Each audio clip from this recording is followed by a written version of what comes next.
Israel में इस मंजर को टाला जा सकता था। इजराइल को साल भर पहले ही ये बात पता चल गई थी कि हमास उस पर हमले की तैयारी कर रहा है। पॉइंट बाय पॉइंट हमले का ब्लूप्रिंट इजराइल के हाथों में था, लेकिन इजराइल ने कोई एक्शन लेना जरूरी नहीं समझा। साल भर पहले 40 पेज का एक डॉक्यूमेंट इजराइल के हाथों लगा। उसमें 7 अक्टूबर की तारीख के अलावा वो सब लिखा था जो उस दिन हमास ने इजराइल के साथ किया। इजरायली अथॉरिटीज ने इसे कोड नेम दिया जेरिको वॉल।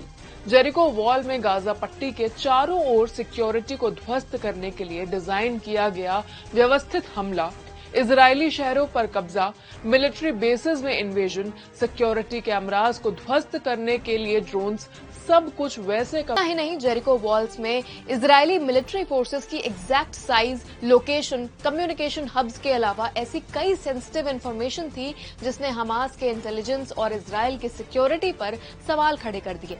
इजरायली इंटेलिजेंस और मिलिट्री दोनों में इस डॉक्यूमेंट की चर्चा तो हुई, लेकिन हमास इतना बड़ा हमला कर सकता है इसे मानने को कोई तैयार नहीं था।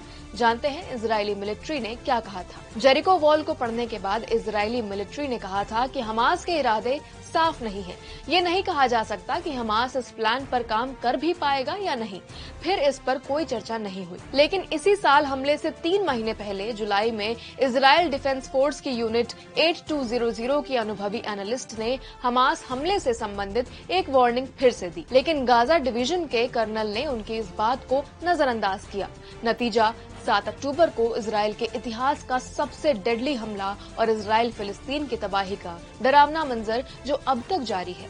इजराइल के सिक्योरिटी ऑफिशियल्स ने इस बात को स्वीकारा है कि वो देश की सुरक्षा करने में चूके हैं। ऑफिशियल्स ने ये तो बताने से मना कर दिया कि उन्हें ब्लूप्रिंट मिला कैसे, लेकिन माना जा रहा है कि ये कई सालों में बने अटैक प्लान्स में से एक है। द न्यूयॉर्क टाइम्स ने इस डॉक्यूमेंट के ट्रांसलेटेड वर्जन का रिव्यू किया, जिसके बाद ये सभी बातें सामने आई और अब ये चर्चा में है।